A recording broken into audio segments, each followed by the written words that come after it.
Marni. Gana binjini chika kanya pundu with pinakuno with Jabakarni, Naitangi Wilda Gana Narango Werango Meal. Firstly, I want to introduce myself. My name is Jack Buckskin. Everybody knows me as that, but my Aboriginal name is Ganya Pundu with Pinakudnowicha. I represent 3 different Aboriginal groups, the Kaurna of the Adelaide Plains here, the Naranga from the York Peninsula, and Werango from Streaky Bay, Sejuna area. Munaranga Wangandi Mani Nabudning Adluko Yartana. Marawachang Adluko Bukyana, Porkana Kumaganimini Yalara, Adluwangandi Mani Nabudning Adluko Yartana. Pulanga Wangandi Kumada Yaichimena, Kumada Pindimina Yatiatangatikandi, Mani Nabudning Adluko Yartana. So firstly, I want to acknowledge our country that we stand on. And on behalf of our people, welcome you all onto our country that we know as Darndaganya, the dreaming place of the big red kangaroo. And second of all, I want to pay respects to all other Aboriginal people that gather and live on our country, and also to the non-Aboriginal people that help sustain and maintain our environment for what it is. This week's kind of significant for us. We call Nguya Nguya Muri. Nguya Nguya Muri means, it's our word for reconciliation. The whole journey, process around reconciliation takes 2 parties to come to this. So we make our journey relevant for people, but also to promote and give our opportunity of our language and our culture to be embedded and maintained by others as well. So we promote non-Aboriginal people and Aboriginal people from different lands to utilise our language because it's the language of our country. It's a language of all Adelaideans.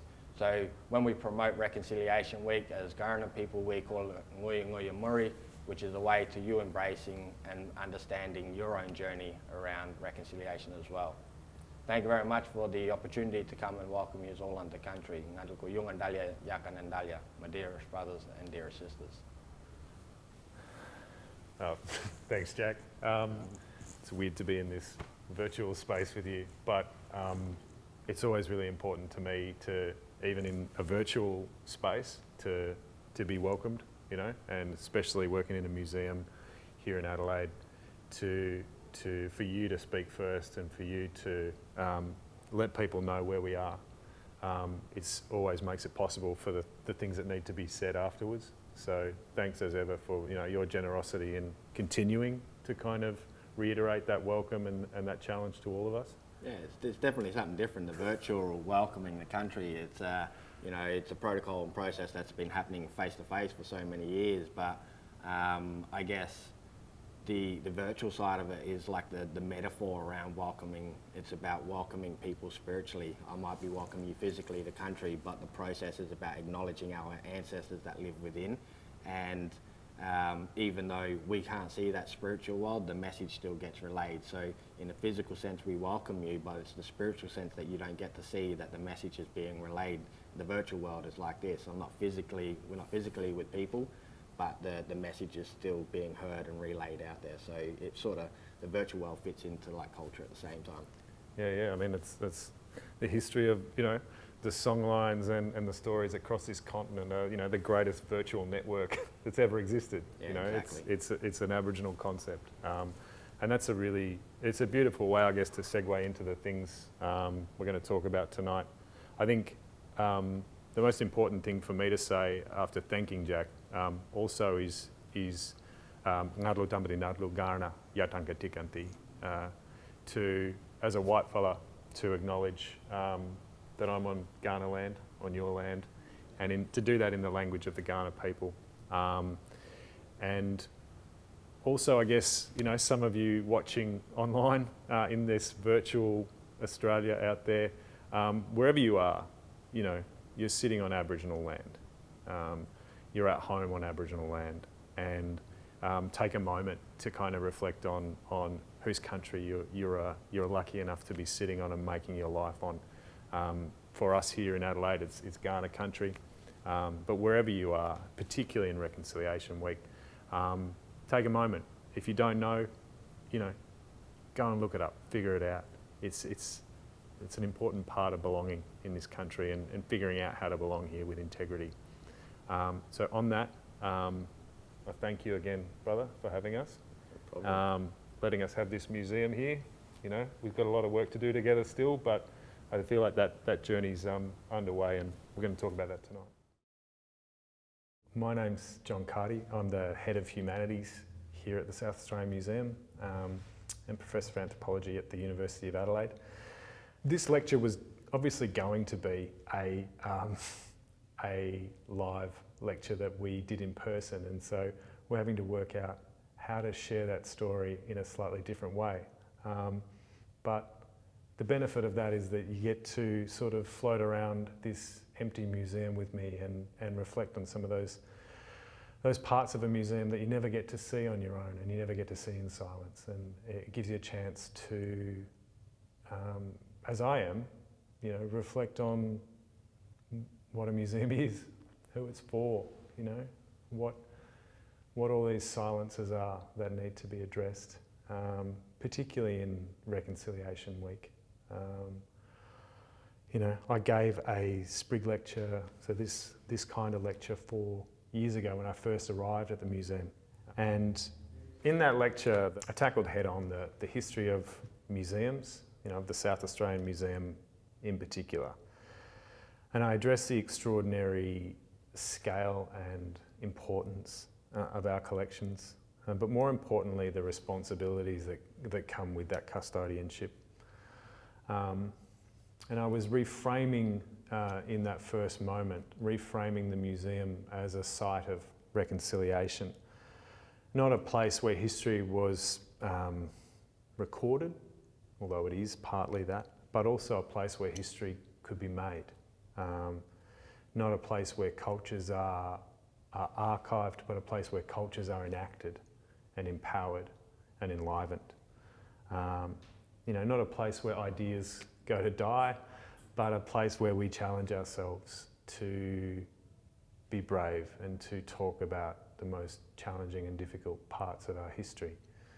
And I'm not going to go back into the detail of that lecture tonight, even though it was sadly never recorded, except to explain how this lecture is the natural follow-on from that. It's a companion. 4 years ago, I guess, we were laying out a roadmap for a different kind of museum in terms of Aboriginal staffing, in terms of exhibitions, Aboriginal storytelling, in terms of what a museum could be.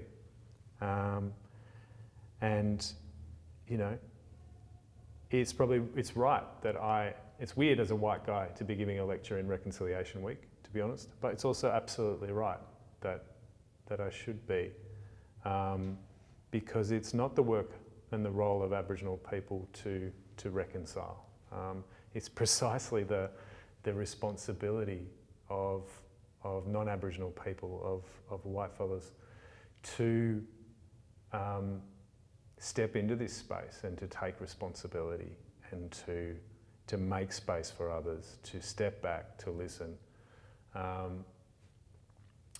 And so that's a really important part of what goes on this week, and it's what we've been trying to do for the past 4 years is precisely that.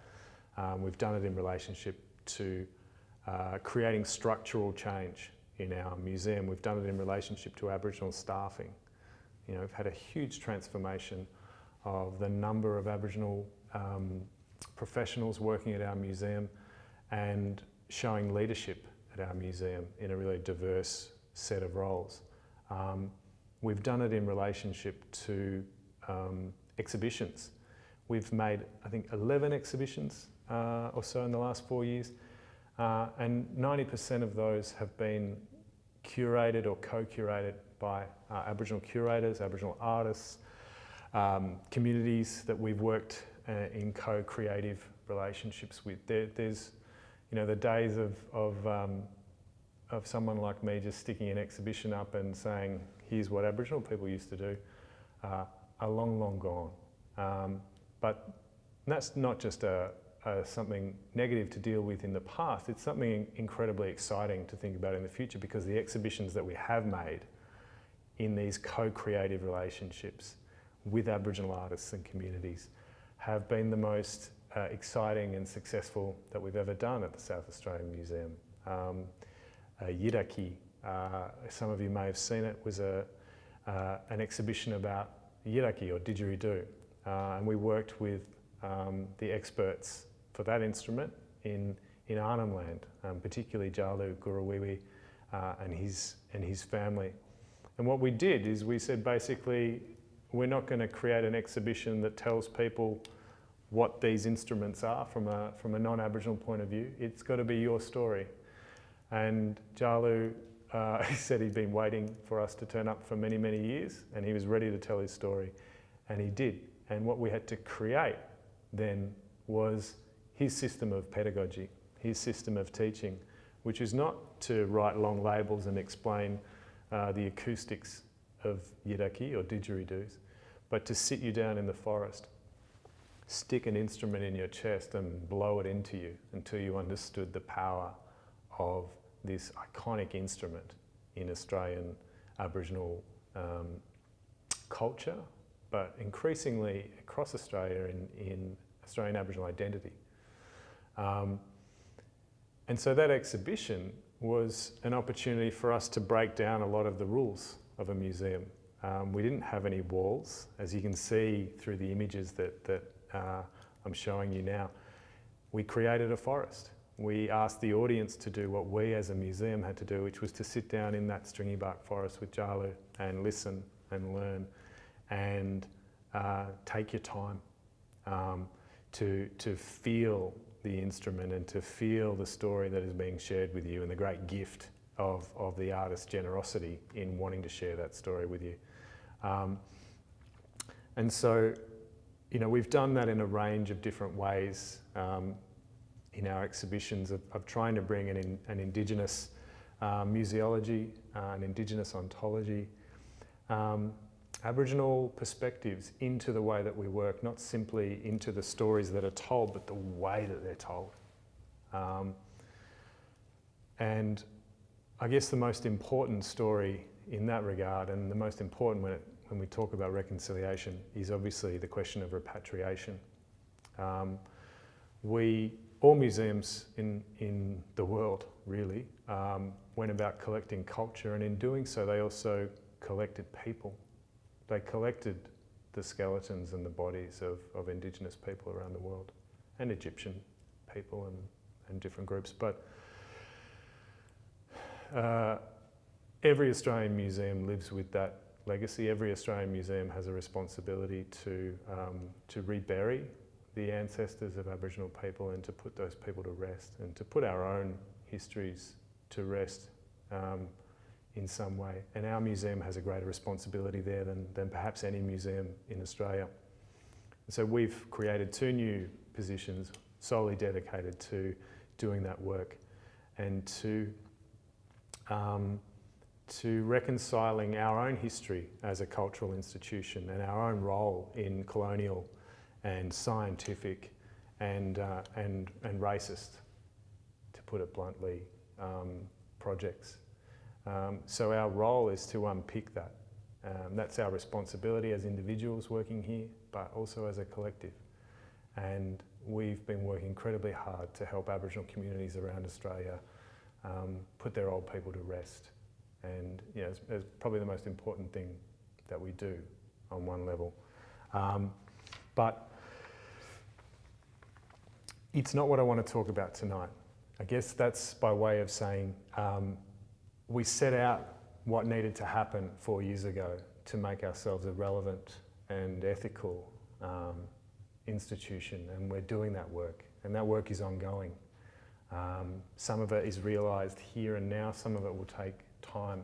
Some of it may not be realised in these buildings. It may take the new National Aboriginal Art and Cultures Gallery that's been proposed here in South Australia to fully realise the force of some of these ideas and the potential of a truly Aboriginal institution. But what we can talk about, and what I really want to talk about, what I'm excited to share, are the stories that have been bubbling up, the objects and acquisitions that have been coming into this museum over the last few years. You know, look, as most people probably know now, the South Australian Museum has arguably the most comprehensive collection of Aboriginal art and material culture on the planet. Now, there's 30,000 cultural artefacts in our custodianship from all over Australia. So not just from South Australia, but from the whole continent. From a very long way back in time. You know, we have a boomerang that's 10,000 years old. You know, we have paintings that are only a couple of years old. So we have a history of Aboriginal genius, of Aboriginal homemaking, engineering, technology, art, religion, that is of a greater time depth and geographic breadth than any museum collection, you know, in the country. And it's, for the story it tells, it's one of the most important collections in the world. In recent years I've been trying to collect new material that I think is really relevant to the museum, and from time to time someone will say, well, why are you collecting that? Shouldn't that be in an art gallery? It's like, well, we've been collecting art for 160 years since the museum opened its doors. We have one of the greatest art collections in the country. It's just that up until now people have been calling them artefacts. And so what I want to share with you today is some examples of those incredible cultural histories and material histories and art histories that play out in the new acquisitions that have come into the South Australian Museum in recent times. So the most exciting acquisition for me personally at the South Australian Museum in recent times is one that has been probably 40 years in finding its way into a cultural institution, even 40 years finding its way into our eyeballs. You can see this picture that you're looking at now.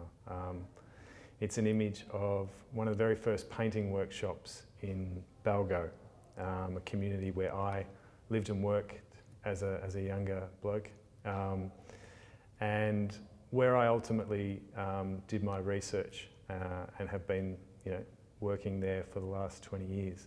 The paintings that you see the old men creating here, they were painted on my 5th birthday in 1982, and they disappeared shortly after.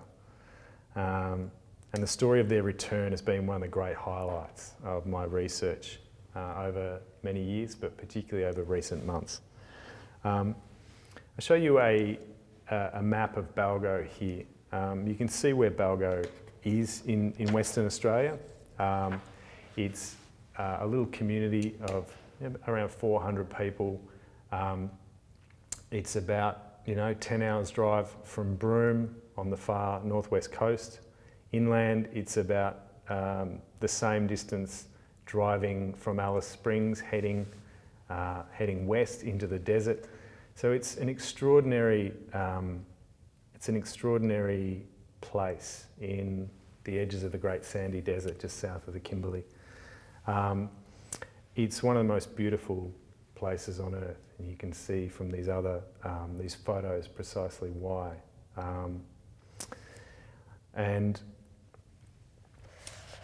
The existence of Balgo is more complex. You know, it wasn't a place where people were living historically. It was a mission that was created in the mid-20th century to sort of deal with the changes that were happening in the desert at that moment in time, and a lot of different Aboriginal groups, Akukaja, Walmajari, Wangkajunka, Jaru, Walpri, all sort of ended up coming and living together in Balgo. So it wasn't just a simple one person's country. And it became a Catholic mission. It's a place of great complexity because people assume people in the desert were just able to continue their lives much as they had before missionaries came, but that wasn't the case. You know, children were separated from their families. People had to work for food. It was a very complex set of power relations that kept people on the mission because of rations and because they wanted to be close to their children, and encouraged a kind of dependency. And it's that slow transformation of the desert economy, of people becoming increasingly dependent on this mission, that really corroded a lot of the economic basis of desert society.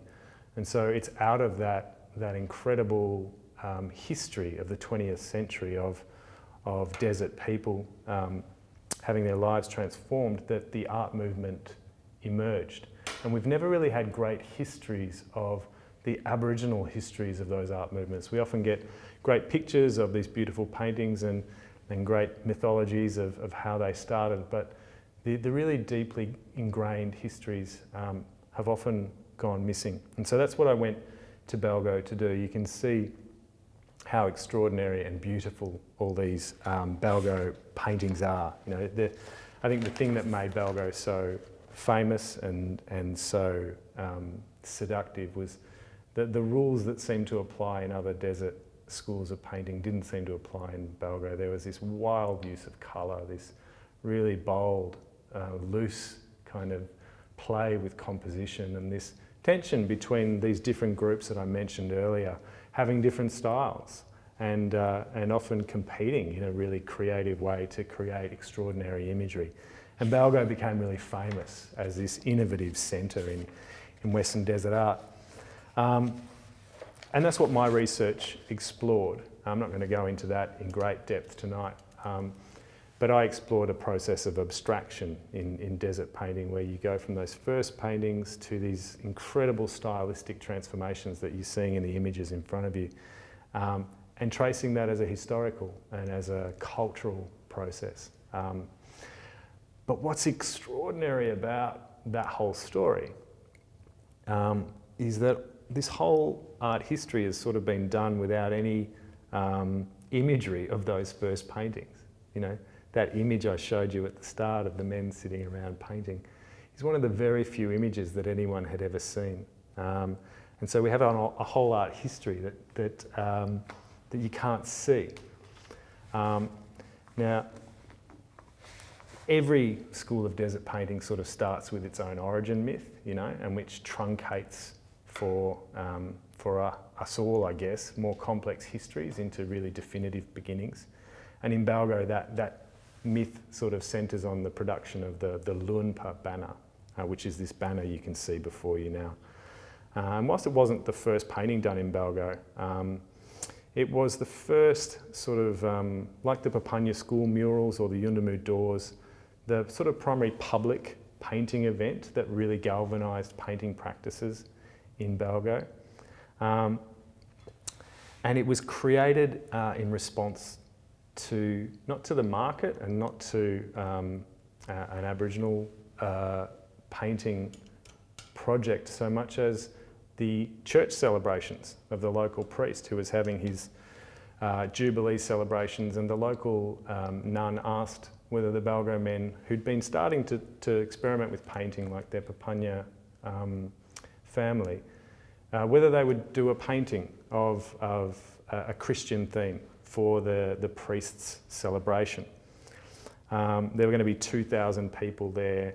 There were going to be people from all over the Kimberley. It was this huge moment, and it was around the same time that the mission was drawing back from its control over the community and handing over control to people of Balgo. So that's why I gave you that context before. After 50 years of being a mission, Balgo people were finally able to present themselves to the world. And so when you look at this picture, you know, what you have here is not just a group of men producing, you know, an unsolicited thank you to the priest.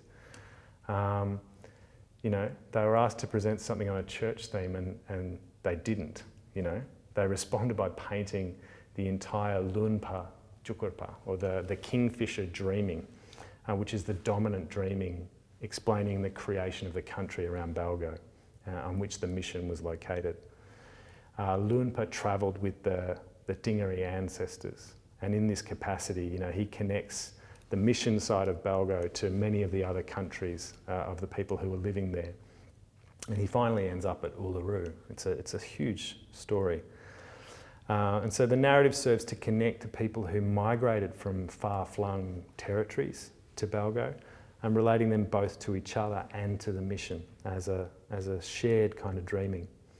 So the Lunpa banner is this historical and political statement, you know, an assertion of this political identity of the desert diasporas who'd either taken refuge at Balgo or been born there in previous decades. You know, it was also a really complex religious statement. You know, not unlike the cross-cultural revelations elsewhere in Australia, such as the Yolngu Church panels and the Elcho Island Memorial, where ancestors such as the Lunpa did not just create landforms, they formed the grounds of the moral and social universe. You know, Lunpa pulled the ancestors of contemporary Balgo people out of the earth and gave them the law. You know, and as John Lee Jacamara once described to me, you know, Lunpa's a bit like Moses in that sense. You know, he, in the emerging political climate of self-determination in 1981, where the mission would kind of devolve and Balgo becomes an Aboriginal community, the banner kind of asserted the moral, political and historical grounds of Aboriginal authority and identity over the lands of the mission. So that's an amazing story. It's an amazing painting, and I've spent 20 years trying to get my head around it. And I spent 20 years writing about all the paintings that came after it in the 1990s and the 2000s and up to today. But there is this gap in the art history where there aren't any images for us to see what happened between the making of this incredible painting and the flourishing of this incredible art movement. And so anyway, I was in Balgo in 2019, working at the Art Centre, and Warwick Neese was there. And Warwick Neese was the man who took those photos of the Lunpa banner in the early days, and he was the mission cook, and he was there in 1981 and was working on some craft and artistic projects with the community. So he was introducing painting, the men wanted to paint, they were doing stone carving workshops, and he sort of facilitated that and took some photos. And they're the only photos, really, of that moment. I'd interviewed Warwick 15 years earlier, and so I was aware that, you know, of his role in the whole story. Anyway, Warwick was in Balgo last year, and I mentioned to him that if he ever wanted somewhere safe to house his archive of photos, the museum might be a good place. You know, his photos are that important. Their history. And so a couple of months later, I get a phone call, and it's Warwick, and he says, "Well, I'm here." And I don't know if I answered or whether what I said, I wasn't sure what it meant, but then he said, I'm here, I'm in Adelaide, you know, I'm ready to do the archive. So he'd driven his combi van down from Broome, put his entire archive of historical images into it and brought it to Adelaide so that we could digitise this archive and keep it safe. So I downed tools for a couple of weeks, and we set about digitising and documenting these extraordinary photos, and you're seeing them as I speak come up on the screen here. And I hope you can see by these images that are sort of passing across your screen how important that process of bringing this archive into a public institution was. But that wasn't all of it. He'd also crammed into his combi van some of the artworks that he'd bought from the Balgo artists back in the early 1980s. And he wanted them kept with the archive. And you can see here these extraordinary very first paintings from Balgo, incredibly fragile and incredibly beautiful. And also included in that is a really important work. I didn't mention it when I spoke about the Lunpa banner, but there's a painting here by Larry Lottie where you see a movement from the ochre work that men were doing in 1981 to acrylic paint. And the Balgo men realised if they were going to keep painting, they would need to use acrylic paint. And so they went to their country and they got ochre from their relevant country and they mixed it with the red paint to transfer the power of ceremony, the power of their country into this new medium of acrylic art. And so it's a really beautiful story of an Aboriginal art history of empowering a whole new medium. And according to Warwick, anyway, this was perhaps that first painting where that transition between the ochre and the acrylic paints was happening. So it's a really, really extraordinary painting to have brought into the South Australian Museum's collection. So having this archive and having these new works was a pretty special moment. And it's one I know that the artists in Balgo and Wallayity artists are really excited about too. But Warwick, in leaving these works in our care, also expressed very clearly to me that one day he hoped the existence of this collection in a public institution and our capacity to promote it might have a gravity, that it might lure those other boards back that were missing from the early days of Balgo art history, that they'd fallen into a crack in time. Anyway, I put some photos of Warwick's archive up on Instagram to promote the fact that we were, so happy to have this extraordinary collection and to share these stories. And I left it at that. And then not long after, quite out of the blue, I got a message that someone had found a bunch of old desert paintings in a shipping container in the Kimberley. And they might be from Balgo, and could I have a look into it?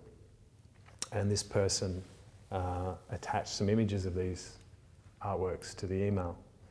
And I opened them and I cried. Yeah, they were in all of those photos, the ghost paintings that had never been exhibited, never been sold, never been seen. They were sitting in a shipping container in the Kimberley for 40 years. I mean, the bottom line is, in 1981, these paintings were done after the Lumpur Banner to be that first exhibition, to open Balgo art to the world. The men and the women were hungry to be a part of the art world. These paintings had been done, they were going to become part of an exhibition. They couldn't be displayed at the time for various reasons, and they went into a shipping container, and history unfolded over that whole period, and they got lost. But they stayed in that shipping container for 40 years. So I went to the Kimberley to see them, and it was clear that they'd been water damaged in the floods that had occurred in the Kimberley, I think in 2011. It also caused some damage at Turkey Creek. But they were in pretty great nick, maybe because they hadn't seen the light for 40 years. And so we discussed the conservation needs of these boards, and it was agreed that we'd bring them back to the museum and try and conserve them and make sure they could be stabilised. And so we brought them back here, and I told the story to a friend of the museum, and she immediately just said, well, look, we'll buy them. They need to be kept together. And so I think I cried again at that point. But so Diane and Terry Finnegan did a pretty amazing thing where they saw the historical value of these boards. They knew that they needed to be preserved. They also knew that they needed to be in a public institution, because they're one of the most important sort of discoveries in sort of Aboriginal art history in decades. They're the origins of an art movement. And so we're incredibly grateful for that generous gift. And as a public service announcement, if anyone has a shipping container full of Balgo boards in your backyard, please call me. I think the point of talking about the archive, talking about the serendipity of these things coming together in a museum collection, is not just an aimless ramble, although it may seem like that. I guess what I wanted to say is that by bringing the archive together, by putting these images back into view, the archive kind of made the painting's return possible. It put the possibility out there that we could bring collections back together, that we could make meaning again, that we could tell stories again, that maybe if I'd never put that image from Warwick's archive on the internet, nobody would have bothered to say, hey, I think they might be those paintings.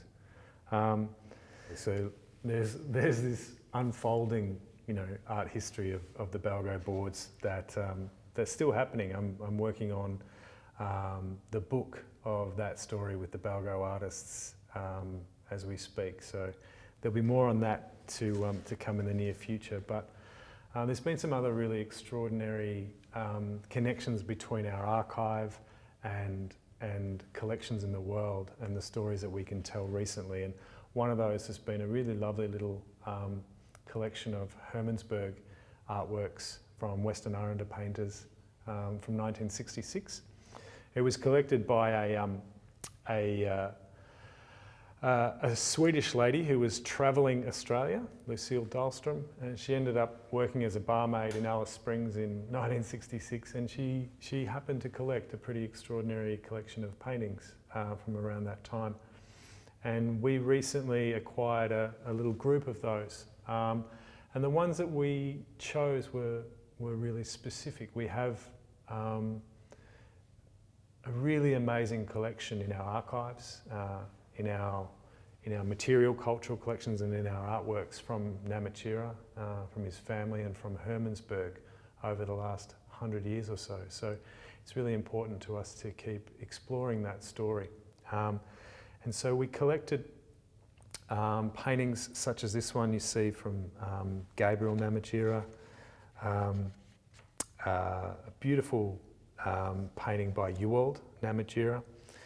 And you can see in this next photo a pretty amazing picture of Albert Namatjira and his sons Enos, Oscar, Ewald, all painting together in 1950. It's an image from our archives taken by Latz. And the reason I'm showing that is because that's framed how we sort of look at what we collect and why. And particularly the fact of Enos sitting there with his dad and together, we acquired in the auction this painting that you're looking at now in front of you, which is, it's really beautiful, has a lovely light, and it was done really late, possibly one of the very last paintings that Enos did in his life in 1966. And we acquired it not because it's just a beautiful painting, but because we have this extraordinary archive that reflects on Enos's life here at the South Australian Museum. From this photo of him standing with his dad, with Albert Namatjira's famous truck, to these drawings that you can see here. So these are drawings that Enos did, probably with Rex Batterby in the classes that were happening in Hermannsburg in the 1940s. Well, this is 34, this one. So he was about 14 years old at this point. You can see, there's a pretty wonderful little drawing there that we have from him as a 14-year-old. And then you get at the same time, this picture of the landscape. He's obviously watching what his dad's doing with Batterby and learning how to paint, learning how to draw. We have, as you can see in this image, one of those iconic painted spear throwers from Enos as well. So we have this trajectory of his life as an individual, along with a lot of the other painters that are in the collection that I haven't spoken about, that helps reveal through the archive and through a museum the kinds of stories that we'll be able to tell with his family, with his descendants. We're really excited to be working with Ilta and Tara to do an exhibition that explores some of these early artworks that are coming into our collection to help illuminate the historical collections that we also have. Another really exciting collection that came into our museum just very recently from a similar part of the world, not from Hermannsburg but from Haas Bluff, the Ikunji Art Centre. They were working out here with us last year when people could still travel, and they're predominantly Luritja speaking and identifying artists from Haas Bluff in Central Australia, wanting to explore the South Australian Museum's collections and see what creative sparks they could take from that process. And as you can see in this photo of sort of Kelly Dixon and Rosarana Larry, they found some extraordinary necklaces in our collection that had real meaning and power for them. And then they pointed out to us that they'd made a really big necklace, and maybe we should be interested in that. And we took a look at it, and it is in fact a really big necklace. It may well be, as you can see, in these images, the biggest necklace that ever existed. Is probably the biggest necklace we've ever had in Australia, certainly in Aboriginal culture. And it's this beautiful new acquisition that allows us to keep working with these wonderful Luritja women around women's culture. A huge part of, I guess, the struggle with the history of museums and of how things were acquired is that often it was male researchers going out and talking to as senior Aboriginal men and collecting material from them. And so often museum collections in Australia are skewed towards overvaluing male material culture and male cultural practice over females. And so a huge part of what we've been doing over the past 4 years has been refocusing our collecting on women's material culture and trying to make sure that our collections, as much as they can, don't reproduce, the collector's prejudice, but better reflect the diversity of Aboriginal creativity through time. We've focused really heavily on the creative practice of Nunadara artists, and particularly Nunadara women. We have, in 2017, we got this amazing collection of 150 baskets from 12 of the most senior Nunadara women. We have an amazing collection of weaving from across the whole country over the last 160 years. And these baskets allowed us to connect that history of weaving, that history of sculptural forms and economic forms with the creative practice of Nunadara women today. And that's a huge part of how our collecting practices are also dealing with the question of reconciliation, of reconciling our own museum to the story that it tells. And that's how you find me also in this room, which is full of Nunadara paintings. And that's one of the last things I want to talk to you about. So I have been giving you this lecture from inside an exhibition that none of you have probably been able to see yet. We put it up just before the pandemic closed the museum's doors, and you're looking at it now with me, and it's a pretty beautiful chapel to be in. I spoke just before about collecting women's art and material culture, and those Nunadara baskets that we acquired a few years ago were an integral part of that. And we've been really lucky to very recently bring in this collection of Nunadara painting. Brian and Roseanne McMahon collected these in the Nunadara lands over the last decade, seeking to, I guess, they fell in love with the Nunadara lands and they really wanted to share that country and the story of those people with everyone. The Nunadara lands is just in that belt of country west of Uluru, above the APY lands. It's extremely beautiful country. So they amassed this beautiful collection of Nunadara painting, and they focused really clearly, as we do as a museum, on the story. So they collected the women's dominant story, which was the Seven Sisters. And so the majority of the paintings in this room from all of these masters of Nunadara art are the story of the Seven Sisters, a very famous dreaming story of seven sisters being chased across the country by an old man, and their journey creating the geographic and moral landscape of the desert. And so each of these paintings is a chapter in that story. Each of these paintings is a story of creation and that's what you're looking at when you look at contemporary Aboriginal art. These are not isolated little moments of creativity in the void. They're the unfolding of an incredibly old story, the oldest possible story. These are the creation texts of our continent. It's not less than that. That's what you're looking at. And we should be telling those stories. And we're really excited that that's how, particularly in a museum, that's how we use art. That's how we connect those histories, those deep histories, not just for the last 160 years that we've been collecting, but for the last 60,000 years or however long that these stories have been unfolding in Australia.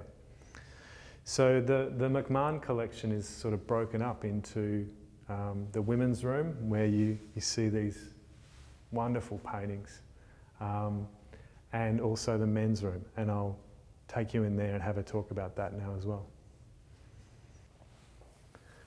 So look, obviously the men's paintings, there's a lot of similarities and there's a lot of differences. And you can see some of the classic forms that you also see in those early Balgo boards happening in Nunadada country. Very similar country. That Dingaree story, which is a great creation story that the men paint in the Western Desert, which you see here is a really familiar form. And I guess, you've all seen this sort of concentric circles with the interconnecting lines, which reveal, the journeys of the ancestors, but also the places where they stopped, where they had a ceremony, or where they made a landform, or where a certain event happened, and where these stories are revealed through song and through art across vast distances.